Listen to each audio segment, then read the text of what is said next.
Hello everyone, आप सभी का मनोहारी एजुकेशन में स्वागत है। आज की वीडियो में हम लोग बात करेंगे आइडियल गैस अजम्पशन और उसके आइडियल गैस के बारे में। तो देखो, as per kinetic theory of gases दो अजम्पशंस जो थे आइडियल गैस के लिए, वो दो मेन इंपॉर्टेंट हैं। नंबर वन, जिसमें इंटरमॉलिक्यूलर फोर्सेस आर नेग्लिजिबल, ठीक है, ये माना जाएगा। मतलब किसी हमारा गैस में किसी सिस्टम में हमारी अगर गैस रखी हुई है, ठीक है, तो उसके बीच के मॉलिक्यूल्स की जो फोर्स ऑफ अट्रैक्शन है वो कैसी है, नेग्लिजिबल फोर्स ऑफ अट्रैक्शन है, ठीक है। और दूसरा है volume occupied by the gas molecule is negligible as compare to the container volume. इसका क्या मतलब है, मान के चलो इस कंटेनर का वॉल्यूम है 1 मीटर क्यूब, ठीक है, और इसके अंदर जो गैस है उसको हम जब कंप्रेस कर देंगे वो बैठती है 0.0000001 मीटर क्यूब, ठीक है। तो ये इसके 1 मीटर क्यूब के कंपैरिजन में ये इतनी वॉल्यूम बहुत ही नेग्लिजिबल है, तो हम कह सकते हैं कि वो हमारी आइडियल गैस हो सकती है, ठीक है, क्योंकि एजम्पशन था तो हम इतना ही इस पर बात करेंगे। अब आती है नीचे हमारी आइडियल गैस इक्वेशन क्या होती है। आइडियल गैस इक्वेशन होती है हमारी PV is equal to MRT। ये बहुत बहुत बहुत इंपॉर्टेंट इक्वेशन है हमारी, थर्मोडायनेमिक्स में इसका बहुत यूज़ होता है, और आगे भी जो इसके एप्लीकेशंस होते हैं थर्मोडायनेमिक्स से, RAC, पावर प्लांट, इन सब में इसका यूज़ हो सकता है, ठीक है ना। तो PV इक्वल्स टू MRT है, जहाँ पे इनकी मीनिंग समझना बहुत इंपॉर्टेंट है। P का क्या मतलब है, एब्सोल्यूट प्रेशर है। देखो 3 प्रेशर होते हैं, एक तो होता है आपका गेज प्रेशर, ठीक है, एक होता है आपका वैक्यूम या फिर इसको नेगेटिव प्रेशर बोलते हैं, नेगेटिव प्रेशर, ठीक है, और एक होता है आपका एब्सोल्यूट प्रेशर, ठीक है, और एक चौथा होता है आपका एटमॉस्फेरिक प्रेशर। ये 4 प्रेशर होते हैं एटमॉस्फेरिक। अब इसमें इन चारों में भी ये एब्सोल्यूट प्रेशर वाला जो है ये वो प्रेशर होता है, वो भी किस में, इनकी इसकी यूनिट क्या है, किलो पास्कल। न्यूमेरिकल्स में बहुत गलती होती है इसमें, यहीं पे सबसे पहली मिस्टेक होती है इसको यूज़ करने में, कि पहली बात तो अगर कोई प्रेशर पूछे तो वो गिवन प्रेशर चाहे एटमॉस्फेरिक हो, चाहे गेज हो, वैक्यूम हो, एब्सोल्यूट हो, कोई सा भी हो, बच्चे उठा के कोई सा भी रख देते हैं, मगर लेना कौन सा होता है, एब्सोल्यूट वाला, और वो भी किस यूनिट में, किलो पास्कल में लेना होता है, ठीक है। तो ये दो बातें यहाँ पे ध्यान रखने वाली हैं। दूसरा जो ये वॉल्यूम है हमारा, ये V जो होता है ये होता है volume of gas in metre cube में होता है। M जो होता है ये मास ऑफ द गैस होता है, ये किलोग्राम में होता है। और ये R जो होता है, इस R को क्या बोलते हैं, इस R को बोलते हैं कैरेक्टरिस्टिक गैस कांस्टेंट। मतलब जो गैस है एक्चुअल में, चाहे वो हीलियम हो, आर्गन हो, नियॉन, क्रिप्टन, हाइड्रोजन, ऑक्सीजन, कोई भी हो, उस हर गैस के लिए अलग अलग होगी इस R की वैल्यू। तो फिर सेम क्या रहती है, सेम रहती है ये R बार जो होता है इसको बोलते हैं यूनिवर्सल गैस कांस्टेंट, जिसकी वैल्यू होती है 8.314 किलोजूल पर केजी केल्विन, ठीक है ना, इसकी वैल्यू होती है ये। तो इसलिए आपको इन सब चीज़ों का ध्यान रखना है कि हम क्या तो R निकाल रहे हैं, क्या P की वैल्यू ले रहे हैं, उनकी यूनिट्स क्या क्या हैं, ठीक है। तो इसमें 3 मिस्टेक हो सकती हैं। P का आप वैल्यू क्या लो, एब्सोल्यूट लो, गेज लो, नेगेटिव लो या एटमॉस्फेरिक लो। दूसरी मिस्टेक किलो पास्कल में लो या किस यूनिट में ले रहे हो। तीसरी मिस्टेक आप R ये ले रहे हो या R बार ले रहे हो, ठीक है। तो R निकालने का तरीका क्या है, इस R बार को molecular weight of the gas जो होगा उससे डिवाइड करके ये निकल जाता है, ठीक है। और जो टेम्परेचर होगा वो केल्विन में लेना है। अगर डिग्री सेंटीग्रेड हो तो उसको चेंज करना है केल्विन में, डिग्री फ़ारेनहाइट हो तो उसको चेंज करना है केल्विन में, ठीक है। तो कोई भी आपको हो वो केल्विन में ही आपको रखना है, ध्यान रखना, थर्मोडायनेमिक्स के अंदर टेम्परेचर आपको केल्विन में ही यूज़ करना है।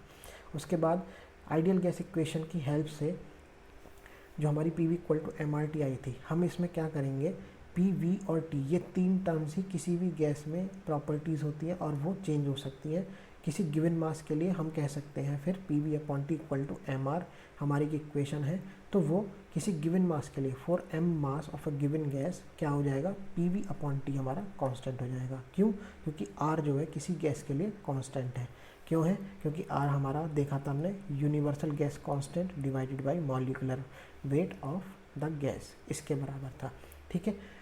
तो यहाँ पे इतनी बात हो गई। अब आगे चलते हैं इस इक्वेशन से, ये जो हमारा PV upon T equal to constant है, इससे हमारे वेरियस लॉस ड्राइव हुए थे, साइंटिस्ट ने फाइंड आउट किया था।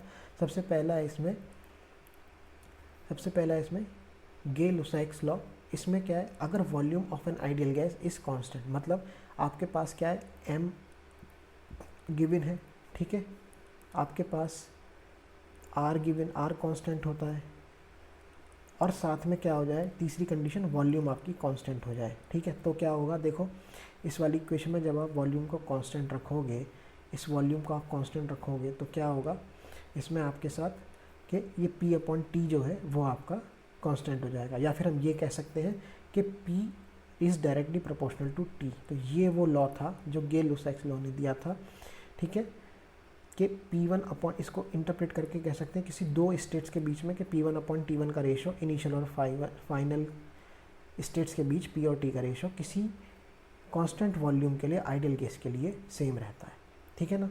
दूसरा इसमें पॉइंट आता है कि ग्राफ जो बनेगा किसके बीच, प्रेशर और टेम्परेचर के बीच बनेगा। क्यों? क्योंकि वॉल्यूम तो कांस्टेंट है, तो दो ही वेरिएबल बचे P और T, वो क्या होगा, लीनियर होगा। इसी तरीके से दूसरा लॉ आता है हमारा चार्ल्स लॉ। चार्ल्स लॉ क्या कहता है कि अगर हमारा प्रेशर कांस्टेंट है, ठीक है, मतलब m तो था ही, r हमारा कांस्टेंट हो ही गया और आपके प्रेशर भी कांस्टेंट हो जाएगा। तो देखो PV/T is equal to constant में अगर आपका P आपका कांस्टेंट हो जाए तो क्या बचेगा, V/T कांस्टेंट बचेगा, या इसको कह सकते हैं V is directly proportional to T। यही था चार्ल्स लॉ। या फिर हम इसको ये कह सकते हैं कि V और T का रेशो फर्स्ट और इनिशियल और फाइनल स्टेट्स के बीच आपका सेम रहेगा। ऐसे ही जैसे पिछले बार था उसका ग्राफ कैसा आएगा, इसका किस किस के बीच, वॉल्यूम और टेम्परेचर के बीच आएगा, वो कैसा आएगा, लीनियर। क्यों? क्योंकि ये दोनों आपस में डायरेक्टली प्रोपोर्शनल हो गए हैं, ठीक है। तीसरा लॉ जो निकल के आया, अब के हम थर्ड वेरिएबल जो था मास तो था ही, आर हमने कांस्टेंट जानते ही हैं, अब के हमने टेम्परेचर को कांस्टेंट कर दिया इसके साथ। और जब टेम्परेचर को कांस्टेंट किया तो हमारे पास यहाँ पे आ गया PV is equal to constant. कैसे? देखो PV/T हमारे पास कांस्टेंट था, अब के हमने T को कांस्टेंट कर दिया तो ये PV/T कांस्टेंट हो गया। या फिर हम ये कहेंगे कि P is inversely proportional to V, वो भी कब, जब टेम्परेचर कांस्टेंट है। ये था आपका बॉयल्स लॉ, ठीक है। देखो ये जितने भी लॉ हैं ये है कि कौन सा प्रोपोर्शनल है, कौन सा इन्वर्सली प्रोपोर्शनल है, मगर ये कंडीशन याद रखना कि कब है। टेम्परेचर कांस्टेंट होने के बाद P इन्वर्सली प्रोपोर्शनल है V के, तो हम इसमें ये कह सकते हैं इन दोनों का प्रोडक्ट जो होगा वो इनिशियल और फाइनल स्टेट्स के बराबर होगा, ठीक है ना। इनिशियल और फाइनल स्टेट्स के बीच में इन दोनों का प्रोडक्ट सेम होगा। अब इनका ग्राफ कैसा आएगा, किस किस के बीच आएगा, वॉल्यूम के बीच आएगा और प्रेशर के बीच आएगा। कैसा आएगा, रेक्टेंगुलर हाइपरबोला, और इसी को क्या बोलते थे हम, आइसोथर्मल बोलते थे, ठीक है ना। अब देखते हैं कि जो हमारी रिलेशंस होती हैं एडियाबैटिक और पॉलीट्रॉपिक प्रोसेस के लिए PV/T के बीच में आइडियल गैस के लिए, ये सबसे इम्पॉर्टेंट टॉपिक है, सबसे ज़्यादा इम्पॉर्टेंट टॉपिक है। ये न्यूमेरिकल्स में बहुत यूज़ होता है। कहने का मतलब है आपको किन्हीं भी इनमें से कोई दो वेरिएबल दिए जाएंगे, PV दे दिया जाए, VT दे दिया जाए, या फिर P और T दे दिया जाए, किसके लिए, एडियाबैटिक बता दिया जाए और आइडियल गैस बोल दिया जाए, ठीक है। तो हम देखते हैं कि किस किस तरीके से रिलेशंस निकल के आते हैं। देखो हमारे पास आइडियल गैस है अगर, और वो एडियाबैटिक प्रोसेस से गुजर रही है, तो हमारी आइडियल गैस के दौरान एडियाबैटिक प्रोसेस में ये कंडीशन लगती है PV की power gamma equal to constant. तो पहली रिलेशन जो निकल के आएगी वो P1V1 की power gamma equal to P2V2 की पावर गामा, ये निकल के आएगी, ठीक है। इसमें क्या है, अगर आपको कोई भी तीन वेरिएबल दिए हैं P1V1 P2, तो आप V2 निकाल सकते हो, ठीक है। इस तरीके से इसका यूज़ हो सकता है।